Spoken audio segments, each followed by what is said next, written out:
नमस्कार दोस्तों, stock market studies में फिर से एक बार आपको बहुत-बहुत स्वागत है। तो आज यहाँ पे मैं डिस्कशन करने वाला हूँ एक ऐसे कंपनी के बारे में जो देखा जाए तो हाल ही में अ, मार्केट में लिस्टिंग होने के लिए आ रहा है, मतलब आईपीओ लेके आ रहा है। तो आईपीओ का सिलसिला तभी जारी होता है जब मार्केट बुल रन में हो।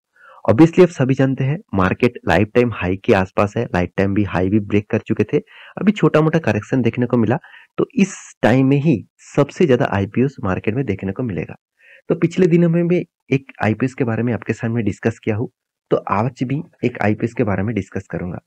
क्योंकि बहुत सारे आईपीओस जब आते हैं तो मैं उसके ऊपर डिटेल्स अलग-अलग वीडियो आपको बनाकर देता हूँ, क्योंकि बहुत सारे दोस्तों का रिक्वायरमेंट होता है कि उस आईपीओ में निवेश तो करूँ, तो किस तरीके से निवेश करूँ, क्या उस कंपनी के ऊपर निवेश करना चाहिए? तो चलो, मैं आज जिस कंपनी के बारे में बात करूँगा, वो एक एनबीएफसी कंपनी है, मतलब नॉन बैंकिंग फाइनेंशियल कंपनीज़ है। तो इसी के बारे में आज डिस्कशन करूँगा।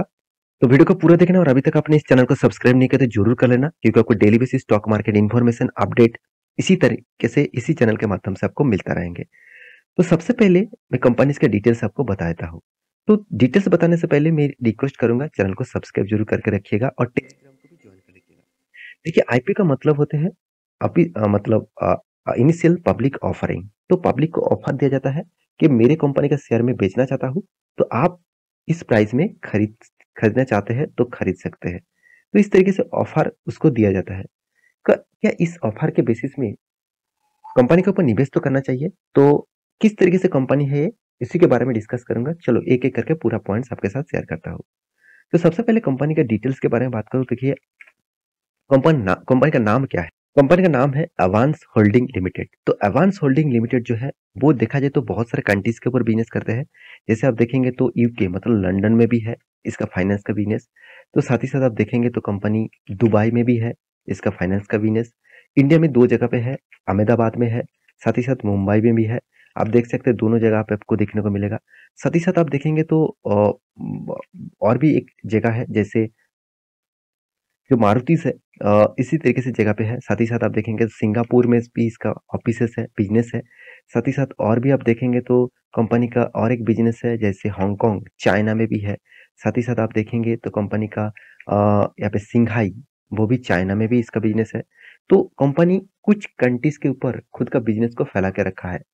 तो इस कंपनी के डिटेल्स डेटा आप देखेंगे तो आपको आईपी का डिटेल्स भी यहाँ पे दिखेगा। तो मैं आईपी का डिटेल्स यहाँ पे नहीं, अलग जगह से आपको दिखाने वाला हूँ। तो सबसे पहले मैं कंपनी के कुछ इन्फॉर्मेशन आपको बता दूं। देखिए, कंपनी जो एनबीएफसी है, देखिए मार्केट में बहुत सारे एनबीएफसी लॉन्च हो चुके हैं, मतलब आईपीओ लेके आए हैं, बिजनेस अभी भी कर रहा है। तो बहुत सारे मार्केट में अभी आने वाले हैं। तो उस कंपनी का बिजनेस मॉडल्स क्या है? देखिए, कंपनी 2009 में स्टार्ट हुआ। इसका मतलब कंपनी अभी बहुत पुराना नहीं है, नया-नया है। तो अभी भी कंपनी 10, 12, 13 साल हो चुके हैं। तो कंपनी देखिए कौन-सा प्रोजेक्ट के ऊपर काम करते हैं, आप देख सकते हैं फाइनेंशियल सर्विसेज, गोल्ड यहाँ पे देखिए refining, jewelleries, commodity trading and agricultural trading and साथ ही साथ सॉफ्टवेयर डेवलपमेंट, रियलिस्टिक, इस तरीके से प्रोजेक्ट के ऊपर कंपनी फाइनेंस के ऊपर काम करते हैं। तो कंपनी का जो फाइनेंस का डिटेल्स है वो आप देखेंगे तो देखिए अवंस होल्डिंग लिमिटेड जो है वो एक एनबीएफसी सर्विसेज कंपनी है। यहाँ पे देखिए global infrastructure trading in equities के ऊपर है, कमोडिटी एंड फॉरेन एक्सचेंज के ऊपर काम करते हैं, प्रोवाइड क्लाइंट स्टॉक ब्रोकिंग के ऊपर काम करते हैं, मतलब स्टॉक ब्रोकिंग कंपनी भी है, एक एक स्टॉक ब्रोकर कंपनी भी बोल सकते हैं। डिपोजिटरी सर्विसेज है, साथ ही साथ एसेट मैनेजमेंट भी करते हैं, मतलब म्यूचुअल फंड और मतलब पीएमएस की इस तरीके से प्रोजेक्ट के ऊपर भी काम करते हैं।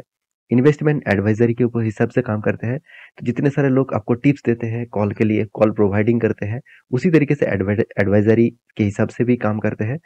तो कंपनी का बिजनेस, फाइनेंशियल जो बिजनेस है, वो आरबीआई के माध्यम से रेगुलेटरी है, non banking, non depositing companies है।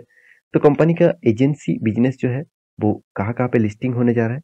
बीएससी, एनएससी, एमसीएक्स, इस तरीके से एक्सचेंज में वो लिस्टिंग होने जा रहा है। तो कंपनी के डिटेल्स तो यहाँ पे मैं आपको बता चुका हूँ। तो कंपनी का कुछ क्राइटेरिया भी देख लेते हैं। कंपनी यहाँ पे देखिए 17 सब्सिडरीज कंपनी है और साथ ही साथ 3 यहाँ पे देखिए डायरेक्ट सब्सिडरीज कंपनी है, और वो भी मतलब फॉरेन्स के लिए। तो कंपनी का बिजनेस जो फैले हुए है, यूके में है, यूएस में है, चाइना में है, मलेशिया में है। तो इस तरीके से जगह पे इंडिया में तो है ही। तो इस तरीके से 6 कंट्रीज के ऊपर कंपनी बिजनेस करते हैं। तो ये था कंपनी का पूरा डिटेल्स। तो अभी कंपनी का टोटल जो एम्प्लॉइज है, तो 100 एम्प्लॉइज कंपनी काम करते हैं 2022 के हिसाब से। आप कहेंगे सर इतना कम एम्प्लॉई। देखिए कंपनी का काम जो है वो ऑफिशियली है, तो उसमें मैन्युफैक्चरिंग का कोई प्रोडक्ट नहीं है, तो इसलिए एम्प्लॉइज तो कम होगा ही। तो अभी देखना है कंपनी का फाइनेंशियली ग्रोथ किस तरीके से है। तो देखिए कंपनी का फाइनेंशियली ग्रोथ आपको दिखा दूं, तो आप देखेंगे तो रेवेन्यूज कितना, 4371 2019 में, 20 में 2700, 2021 में 1300, 2020 में 600। इसका मतलब रेवेन्यूज बढ़ने से उल्टा हो गया, रेवेन्यूज कम होता चला गया। एक्सपेंस के बारे में बात करो तो कंपनी का एक्सपेंस भी देखिए बहुत ज़्यादा देखने को मिला। इसी हिसाब से कंपनी का नेट इनकम के बारे में बात करूँ तो देखिए कंपनी का नेट इनकम किस तरीके से हुआ। तो देखिए इनकम जिस तरीके से हुआ था उस तरीके से एक्सपेंस भी हुआ, तो इसीलिए नेट इनकम को कंपनी कंट्रोल में रखे है। तो पिछले बार 42 करोड़ के था, उसके बाद मतलब 2019 में 42 करोड़ का था, 20 में 34 करोड़ बना, 21 में 41 करोड़ बना, और अभी 2022 में 56 करोड़ का बना। इसका मतलब कंपनी का प्रॉफिट मार्जिन हमेशा ग्रोथ होता गया।